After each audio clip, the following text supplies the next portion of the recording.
Don't you touch that. Diane Carter's hand stilled on the emerald green handbag. She had been running her fingers along the stitching. Precise, hand-finished. The kind of work that most people walked past without noticing. She noticed. She turned. The woman coming toward her wore a tailored blazer and a smile that stopped somewhere short of her eyes. Her name tag read Yerin Choi, boutique manager. She slowed as she reached Diane, looked her over once, top to bottom, and stopped. Those bags aren't handled unless someone is seriously buying. Diane raised an eyebrow. That's usually why people come into a boutique. A few customers nearby glanced over. Yerin's smile tightened. Then perhaps you should start with something a little more realistic. She reached for the handbag. You couldn't afford the zipper on this bag. A hush settled over the room. An employee behind the register lowered her eyes. Someone near the window pretended to study a display. Diane didn't move. She didn't release the bag either. She simply looked at Yerin, the way someone looks at a problem they've already solved. You seem unusually confident about my bank account. A customer nearby exhaled quietly. Yerin forced a short laugh. Experience has taught me to recognize customers who are only here to waste everyone's time, and people like you are usually not one. Experience should have also taught you not to judge people before they've even reached the checkout. A few heads turned. Yerin's expression shifted. The practiced smile finally dropped. She stepped closer, lowering her voice just enough to sound authoritative, without drawing more attention than she already had. Put the bag down before I decide you've overstayed your welcome. Diane's voice stayed even. Or what? The question sat in the air longer than Yerin expected. She opened her mouth. That's enough. The voice came from the entrance. Calm, certain. Every head in the boutique turned. Don't you touch that. A boutique manager looked Diane over once and told her she couldn't afford the zipper on the bag she was holding. If you were in her shoes, would you have stayed as calm as she did, or would you have handled it differently? Tell me in the comments. And if this story already has you hooked, hit like, subscribe, and tell me where in the world you're watching from. Let's get into it. The man standing at the entrance was tall, composed, dressed simply but well. He wasn't announcing himself. He didn't need to. The way the room responded to him said everything. Two employees straightened instinctively, and Yerin's face lost its color in the span of a single second. Kang Min-jae stepped inside, but before he could say another word, Diane turned slightly toward him and held up one hand, not rudely, just clearly. Thank you, she said, but I'd rather answer for myself. He stopped. Something shifted in his expression, not offense, something closer to surprise. Diane turned back to Yerin. You looked at me for less than a minute and decided you knew exactly who I was. Her voice was quiet, but there was nothing soft about it. That's a dangerous habit. She set the handbag down gently, smoothed the strap once, and picked up her own bag from the counter. Then she walked out. Min-jae watched the door settle behind her. A slow smile crossed his face before he could stop it. He stepped back out onto the street, looked left, then right. She was already gone. He stood there for a moment, the smile still on his face. Who are you? The following evening, Seoul was dressed for an occasion. The Seoul Design and Heritage Foundation Gala was the kind of event that attracted people who didn't need to introduce themselves. Architects whose buildings had reshaped city skylines, designers whose work sat in permanent museum collections, developers who moved quietly but left marks that lasted generations. The venue was a restored heritage building near Gyeongbokgung, its original stone walls left deliberately bare, the lighting low and golden. Diane arrived late, which was her preference at events like this. She wore a deep navy dress, structured, understated, and she moved through the room the way she always did, at gatherings that weren't her idea, politely, efficiently, looking for the first reasonable moment to leave. She accepted a glass of water from a passing tray and positioned herself near a floor-to-ceiling window overlooking the courtyard below. Within minutes, the conversations found her. A hotel developer from Singapore whose new flagship property she had designed 2 years prior. A foundation board member who had been trying to schedule a consultation for months. A French architect who recognized her from an international design summit and wanted to talk about a collaboration. She was kind to all of them, engaged even, but she never volunteered information about herself, never led with her accomplishments, and she redirected every compliment back into a question about the other person's work. Across the room, Min-jae arrived with 2 members of his executive team. He had attended this gala 3 years running. The foundation supported heritage restoration projects, and his company had been a major donor. He knew most of the room. He accepted the greetings that came his way, said what needed to be said, and let his eyes move naturally around the space, the way they always did in a crowd. He saw her immediately. She was standing near the window, listening to someone speak, her head tilted slightly. She hadn't noticed him yet. He was still looking at her when he felt a presence at his left. Min-jae. He turned. Seo Ji-an looked exactly as she always did at events like this. Precise, polished, performing. They had been engaged for 14 months before he ended it, quietly, without drama, because the relationship had become a business arrangement that neither of them had signed up for honestly. Ji-an had taken it personally. She always would. "I didn't know you were coming," she said. "It's on the calendar every year," he replied. Her eyes followed his gaze across the room, and when she found what he had been looking at, something in her face changed. She knew that woman. The name surfaced before she could stop it. Diane Carter. She had seen the features in a design industry profile 2 years ago, a spread in an international architecture magazine. She had skimmed it without much interest at the time. Now she looked at the woman standing near the window and felt something cold move through her. Before she could say anything, the gala's program director stepped to the microphone and invited guests to take their seats. The awards portion of the evening was brief and precise. 3 recognitions for established contributors, 2 for emerging voices. Diane sat near the back, her phone screen dark, half listening. When the final award was announced, she heard her own name and didn't move for a moment. The Seoul Design and Heritage Foundation's highest honor, given annually to one individual whose work had demonstrated an exceptional commitment to cultural preservation through design. The presenter read from a citation that described her firm's work across 11 countries, 3 UNESCO-recognized projects, and a body of commissions that included royal residences, landmark hotels, and a national cultural center that had become one of the most visited buildings in Southeast Asia. The room rose. Diane stood, smoothed her dress, and began walking toward the stage. She was 4 steps from the podium when her heel caught the edge of a raised floor panel. She felt herself tipping, not a stumble, a real fall, and then a hand caught her arm, firm and immediate, and steadied her completely before anyone in the front rows could fully register what had happened. She straightened, turned. Min-jae stood just behind her, his expression composed but his eyes faintly amused. "Looks like fate enjoys dramatic entrances," he said quietly. Diane looked at him for exactly 1 second. "Or the venue has a loose floor panel." She turned, walked to the podium, and accepted the award. He returned to his seat smiling. Afterward, when the formal program had dissolved into mingling and the music had shifted to something easier, Diane slipped out through a side corridor that led to a smaller terrace overlooking the courtyard. She needed 10 minutes of quiet. She usually did after events like this. She had been there less than 2 minutes when she heard footsteps behind her. "You left before I could introduce myself properly." She turned. Min-jae stood at the terrace entrance, holding 2 glasses of water. Not champagne. Water. She looked at the glasses. "Did you follow me out here?"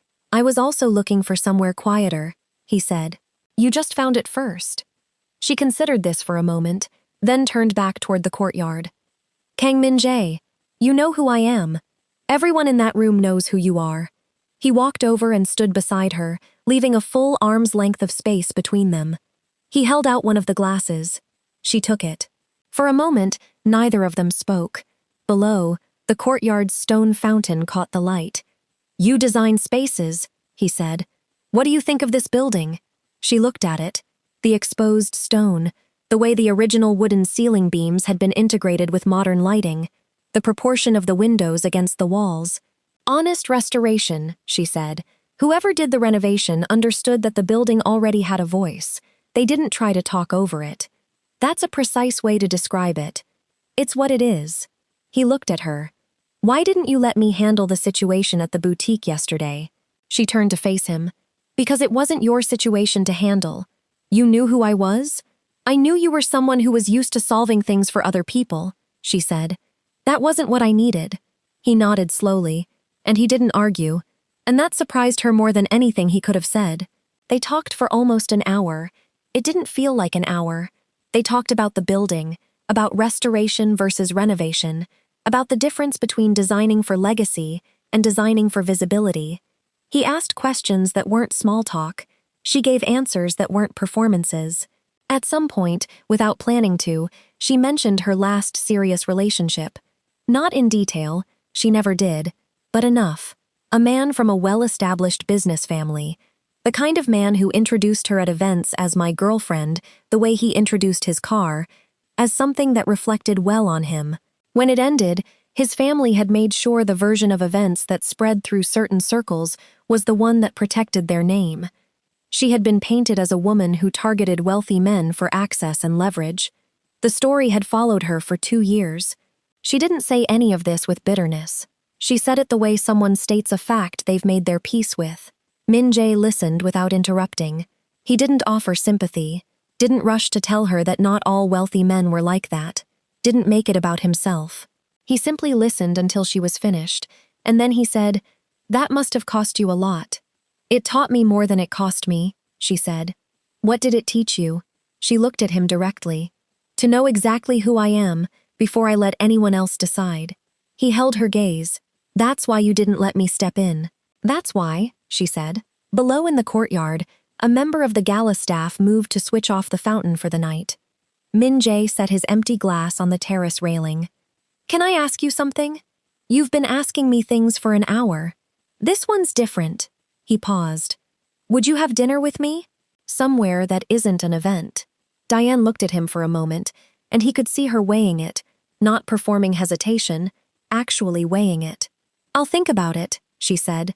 It was not a yes, but it wasn't a no, and Min-jae had learned long ago to recognize the difference. He smiled once, nodded, and turned to go back inside. She stayed on the terrace a little longer, looking at the courtyard below, and tried to identify the exact feeling sitting in her chest. She couldn't quite name it. She hadn't felt it in a long time. Before she could think about it further, her phone buzzed. She looked at the screen. "Her site manager in Dubai," she answered. The voice on the other end was tightly controlled, which meant the news was bad. The Al Noor Hotel, a commission she had spent 14 months designing, a project that had become one of the most anticipated luxury openings in the region, had a problem. The general contractor, under pressure from a cost-cutting directive from the ownership group's new financial officer, had approved unauthorized structural changes to the lobby atrium. The original load-bearing design had been altered. The grand opening was in 9 days. Diane walked inside, crossed the gala floor without stopping, collected her coat, and was in a car within 4 minutes. Min-jae returned to the terrace with a second glass of water and found it empty. He stood there for a moment, looking at the space where she had been standing. He laughed once, quietly, to himself. She didn't think about the terrace, or the conversation, or him, for the next 3 weeks. She was in Dubai for 11 days, then briefly in Paris, then back in Seoul managing the fallout from a contractor dispute that had followed the Dubai situation back into her firm's operations schedule. She worked the way she always did when things were difficult, completely, without complaint, and without telling anyone around her how much she was carrying. The situation resolved. It always did when she was the one handling it. She was back in Seoul on a Tuesday morning when her phone rang with a call from a hospital administrator whose name she recognized. She had submitted a proposal months ago for a rehabilitation wing redesign project at the facility. The project had been approved. Could she come in to discuss the timeline? She could. She walked into the hospital the following Thursday with her project director and 2 members of her design team, and they were 15 minutes into a walkthrough of the existing wing when she turned a corner and stopped. Min-jae was in the room at the end of the corridor. He was seated in a chair near the window, his left arm in a partial brace, reading something on his phone. An associate sat nearby, speaking quietly. 2 men she recognized as security stood just outside the door. He looked up. For a moment, neither of them spoke. Then he said, "You keep leaving before I can find out if you've made a decision." Diane turned to her project director. "Give me 5 minutes." She walked into the room. "What happened?" she asked, nodding toward the arm. "An occupational disagreement," he said. "That's not an answer. It's the only one I'm giving in front of people I don't know." She looked at him, at the tiredness around his eyes, that he was doing a reasonable job of hiding, at the way he was holding his body carefully to favor his left side. He had been here for several days, she guessed, maybe more. "I'm redesigning the rehabilitation wing," she said. "I know. The administrator mentioned it this morning." He paused. "I may have asked her to mention it." Diane looked at him. "That's a strange coincidence to engineer," she said. "I didn't engineer a coincidence. I just made sure that if there was one, it wouldn't go to waste." She stood there for a moment. Outside in the corridor, her team was waiting. "I'll be working in this wing for the next several weeks," she said. "I'll be recovering in it for at least 2 of those weeks," he said. "Then I suppose we'll see each other." "I suppose we will." She turned to leave. "Diane," she stopped. "Have you thought about dinner?" She looked back at him over her shoulder. "I'm thinking about it now." She walked out. The weeks that followed didn't feel like falling. They felt like arriving somewhere she hadn't known she was heading. It started professionally. She would walk through the wing in the mornings with her team, reviewing measurements and material samples, and he would be there, doing the quiet, stubborn work of recovery. They began talking the way people talk when they have time, and no particular agenda. She would pull up a chair and stay longer than she needed to. He would delay a call to finish a conversation. She discovered that he was funny in the way that people who don't try to be funny are funny. Precise observations about things other people missed, delivered without announcement. She discovered that he read widely and remembered everything, and that he was genuinely curious about her work in a way that wasn't politeness. He discovered that she had opinions about everything and stated them as facts, and that she was almost always right. He discovered that she laughed rarely but fully, and that when she did, she never covered her mouth or looked away. One afternoon, she sat across from him going over material samples for the wing's sensory garden, a space designed to support neurological recovery through texture, light, and natural elements. And she laid out 6 different stone options on the table between them and asked for his honest reaction. He studied them. "This one," he said, pointing to the third. "Why? It doesn't perform.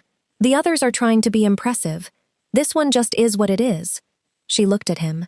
He was looking at the stone. "That's the one I chose," she said. He glanced up. "I know," she said. "I wanted to hear what you'd say." He held her gaze for a moment. "You test people. Everyone does. Most people just don't admit it. And did I pass?" She gathered the samples back into their case. "You're still here, aren't you?" 2 days later, Diane was reviewing progress in the rehabilitation wing when she heard heels clicking down the corridor. She looked up. "COGN." Jian stopped a few feet away and smiled politely. "So, you're the designer everyone's been talking about." "I suppose I am." Jian glanced toward Min-jae's room. "You certainly know how to meet influential men." Diane didn't react. "I usually meet my clients through contracts." A nurse walking past slowed just enough to hear. Jian's smile faded. "I've seen women build entire careers by standing beside powerful men." Diane met her eyes. "And I've seen people mistake assumptions for facts." The corridor fell quiet. Jian took a small step closer. "You should be careful. People in Min-jae's world don't always stay." Diane smiled faintly. "Neither do people who underestimate me." Jian held her gaze for another second before turning and walking away. From inside the room, Min-jae had heard enough to understand exactly what had happened. He looked at Diane. "You handled that well." She shrugged. It wasn't difficult, but as Jian walked toward the elevator, her expression had hardened. By the time the doors closed, she had already decided Diane wasn't going to win this quietly. Neither of them said the thing that was building between them. It didn't need to be said. The people around them saw it clearly. His associate mentioned it to a colleague with a knowing look. Her project director pretended not to notice how long Diane's morning check-ins were taking. The nursing staff on the wing developed a collective awareness of which conversations not to interrupt. And then, on a Thursday evening when Jian was sitting in her apartment refreshing news feeds and replaying the image of Diane receiving a standing ovation at the gala, she made a phone call. The number she dialed belonged to Han Sung-won. The man Diane had once dated. The man whose family had spent 2 years poisoning her name through whisper networks and private channels. He picked up on the third ring. "I have something you might be interested in," Jian said. What followed was organized with the particular efficiency of people who have resources, wounded pride, and nothing left to lose. Within 2 weeks, a coordinated media campaign appeared. It came from multiple directions at once: an anonymous thread on a design industry forum questioning the originality of Diane's firm's most celebrated projects, then a blog post from an account with 3 months of history claiming she routinely took credit for work produced by junior designers. Then a piece in a tabloid-adjacent outlet suggesting that several of her major commissions had come through personal relationships with clients rather than merit. Then a carefully worded post from a minor industry figure, paid, though it wasn't visible, implying that the foundation award she had received at the gala may have involved a donation from her firm. The volume built fast. Social media picked it up. 3 clients reached out to her team with questions. 2 prospective commissions went quiet. Diane's head of communications came to her with a crisis management strategy on a Tuesday morning. Statements, counter-narratives, strategic media placements. Diane read the document, set it down. "No," she said. "Diane, the longer we wait, truth doesn't become stronger because you shout louder," she said. "We do the work. We let the work speak." Her communications director looked at her. "And if it doesn't speak fast enough, then we wait until it does." She went back to the hospital that afternoon and walked through the rehabilitation wing with her team and discussed the placement of natural light panels in the sensory corridor, and she did not look at her phone once. Min-jae had been watching the situation develop from his hospital room with the focused attention of someone who had spent his adult life learning to read threats before they materialized. He said nothing to Diane about it, not directly. He watched how she carried it, the slight shift in how she held her shoulders, the way she took a half-second longer than usual to answer questions she would normally answer immediately. She wasn't crumbling, she was managing, but she was managing alone, and the load was real. He made a quiet call on a Wednesday evening. His head of intelligence, a woman named Park Soo-yeon, who had worked with his organization for 9 years and had never once failed to find what she was looking for, began pulling threads. What she found took 4 days. It was not complicated. It was simply buried under the assumption that no one would look carefully enough. Emails between Ji-an and Han Sung-won's personal account, routed through a third-party address but traceable once you knew where to look. Bank transfers to the bloggers and the forum accounts, structured to stay below reporting thresholds but consistent in their timing. The minor industry figure who had posted the implication about the foundation award, his story changed twice when contacted, which was 2 times more than it should have. The fake witnesses who had provided quotes to the tabloid outlet. The document that had been submitted to one journalist as evidence of financial irregularity in Diane's firm, which contained metadata that pointed directly back to a device registered to Han Sung-won's father's company. Min-jae's legal team packaged everything with the kind of precision that left no interpretive room. It went to the relevant authorities and to 4 journalists, not tabloid adjacent, not industry forums, but actual investigative journalists who had the resources and the credibility to verify and publish correctly. The story broke on a Friday morning. By Friday evening, it was the loudest conversation in 3 overlapping circles: the business press, the design industry, and the social pages that covered the particular world Ji-an had built her identity inside. Han Sung-won's fiancée, a woman who had been with him for 11 months and had no idea what he had done, issued a brief statement ending the relationship and deleted every public post that featured him. He lost his executive position at his father's company within 48 hours, the board citing conduct unbecoming of a senior representative. The reputational damage was immediate and, given the documented evidence, irreversible. His father's company faced a harder landing. 3 luxury developers with active contracts issued formal notices of review, citing trust concerns. The financial authorities opened a preliminary inquiry into the company's practices, not directly related to the Diane situation, but the scrutiny that came with the coverage turned over stones that had been comfortably undisturbed for years. His empire didn't collapse overnight, but the structure beneath it had shifted, and everyone who mattered could see it. Seo Jian was removed from the boards of 2 elite charitable foundations within a week. Quietly, without public statements, which was somehow more final than a public announcement. 3 luxury brands with which she had maintained ambassador-level relationships declined to renew. The social world that had been her currency began conducting its transactions without her. Diane learned what Min-jae had done on a Saturday morning. Not from him, from Park Soo-yeon, who called her directly at his instruction to explain the full picture before she read anything online. She sat with the information for a long moment, then she called him. "You should have told me," she said. "You told me not to step in. I told you I could answer for myself." "You did answer for yourself," he said. "I answered for the people who lied." She was quiet. "Diane." "I know," she said. "I wasn't protecting you because I thought you couldn't protect yourself. I know that too." She looked out the window of her office, the Seoul skyline in the late morning light, the way the city held its shapes clearly when the air was clean. "Eventually," she said quietly, "every lie runs out of places to hide." "Yes," he said. "Thank you, Min-jae. You're welcome." He was discharged from the hospital on a Thursday afternoon. That evening, he drove to the Han River and parked and watched the water for a while. He thought about the conversation on the terrace at the gala. He thought about the stone samples on the hospital table and what she had said. "You're still here, aren't you?" he called her. "Are you busy? I'm finishing something. Give me an hour." She arrived at the river an hour and 12 minutes later, which he noted without saying anything. They sat on a bench above the water as the evening settled over the city. For a while they just sat there. It wasn't uncomfortable. It was the kind of quiet that only exists between people who have already said the difficult things. Then he said, "I've spent my whole life surrounded by powerful people.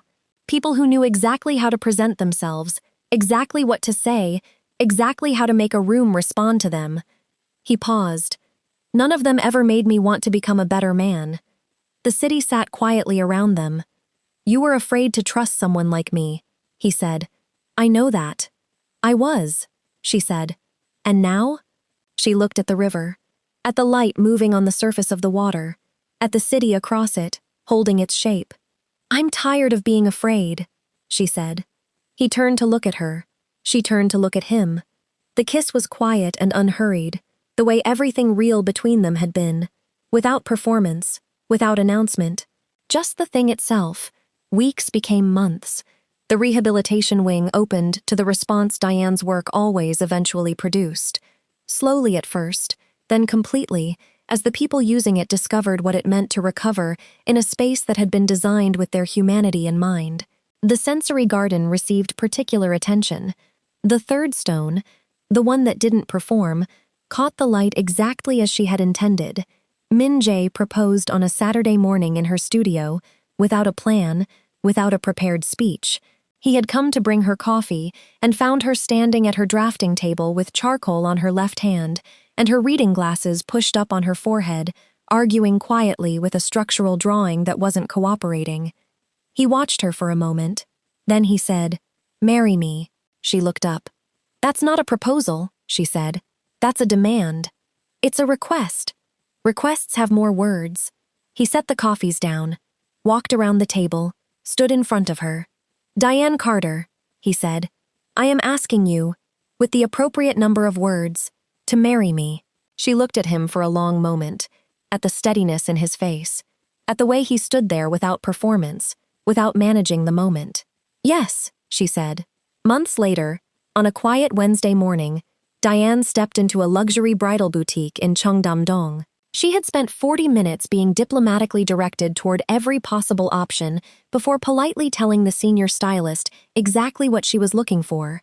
Simple, architectural, nothing that would compete with the space around her, and the stylist had gone to retrieve 3 options from the back. A junior sales associate approached from the side to offer water. Diane looked up. The woman stopped. It took Diane a moment. She had genuinely almost not recognized her.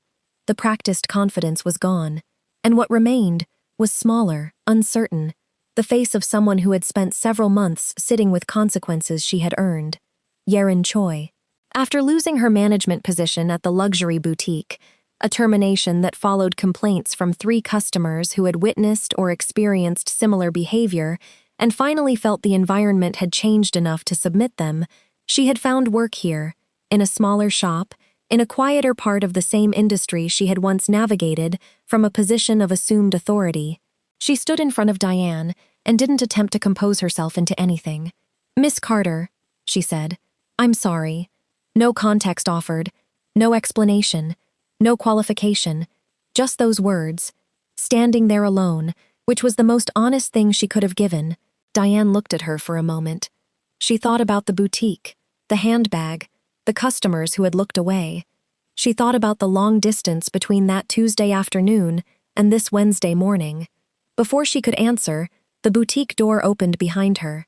Min-jae walked in carrying a small bunch of white flowers. Simple, nothing arranged. The kind someone picks up because they want to, not because they're making a gesture. He looked around the shop, found her, and smiled. "Have you found the one?" he asked. Diane looked at him. Then she looked back at the boutique.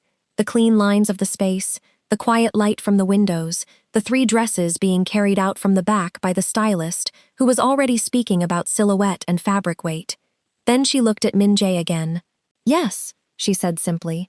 She reached out and took his hand, and he folded his fingers around hers without making anything of it. Naturally, the way people touch when touch has become their ordinary language. They walked toward the dresses together. Yerin Choi stood where she had been standing and watched them move through the light of the boutique, the woman she had dismissed in 60 seconds, and the man who looked at that woman the way people look at things they have chosen to protect.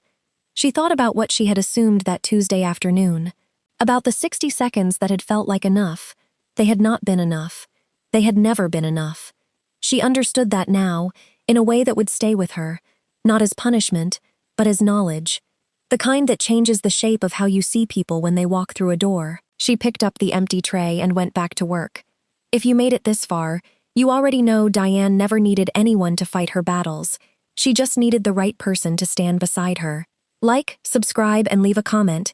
And if you want to see more stories like this one, stick around.